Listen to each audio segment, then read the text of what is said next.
দেশের জনপ্রিয় তারকা দম্পতি জাহিদ হাসান ও মডেল অভিনেত্রী সাদিয়া ইসলাম মৌ প্রেম থেকে বিয়ে, দীর্ঘ ২৭ বছরের সংসার তাদের। তবে প্রকাশ্যে একসঙ্গে না দেখা যাওয়ায় এবং শোবিজের অনুষ্ঠানগুলোতে একত্রে না যাওয়ায় অনেকেই ধরে নেন তাদের সংসারে কলহ চলছে। এই নিয়ে সামাজিক যোগাযোগ মাধ্যমে চলে নানা মুখরোচক আলোচনা।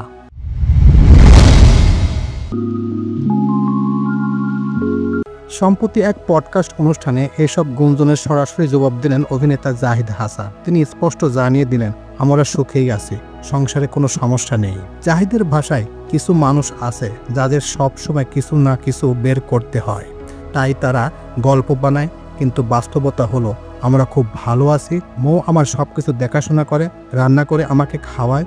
সত্যি বলতে কি জানেন, আমি মায়ের মতো একটা স্ত্রী পেয়েছি। স্ত্রীর প্রশংসা করতে গিয়ে খানিকটা আবেগী হয়ে ওঠেন অভিনেতা। বলেন, আমাদের মধ্যে কখনো ইগোর লড়াই হয় না, কারণ মৌ আমার চেয়ে অনেক ভালো মানুষ। একসঙ্গে কোথাও না যাওয়ার অভিযোগের প্রসঙ্গে জাহিদ হাসান বলেন, মানুষ যা বলে সেটা আংশিক সত্যি। আমরা একসঙ্গে খুব একটা যাই না, কারণ আমি কাজের ব্যস্ততায় থাকি। শুটিংয়ের জন্য নিজের ভাইয়ের বিয়েতেও যেতে পারিনি। এখন যদি কোনো ক্লাবে যাই, আড্ডা শেষ করে বের হতে ইচ্ছে করে না, তাই অনুষ্ঠানে মৌই একা যায়। কথোপকথনের এক পর্যায়ে উঠে আসে অভিনেতার অতীত প্রেমের প্রসঙ্গ।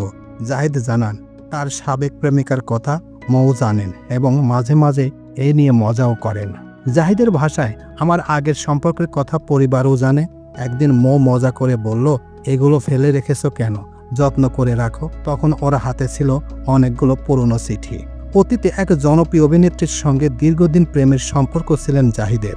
তবে সম্পর্ক ভাঙার পর আর কখনো একসঙ্গে কাজ করেননি।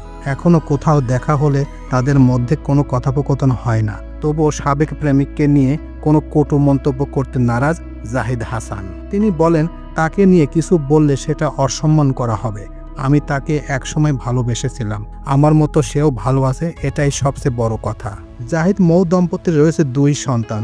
বড় মেয়ের নাম জুহাইরা জাহিদ পুষ্পিতা এবং ছোট ছেলে জারিফ জাহিদ সাইম। দুজনেই বর্তমানে পড়াশোনায় ব্যস্ত।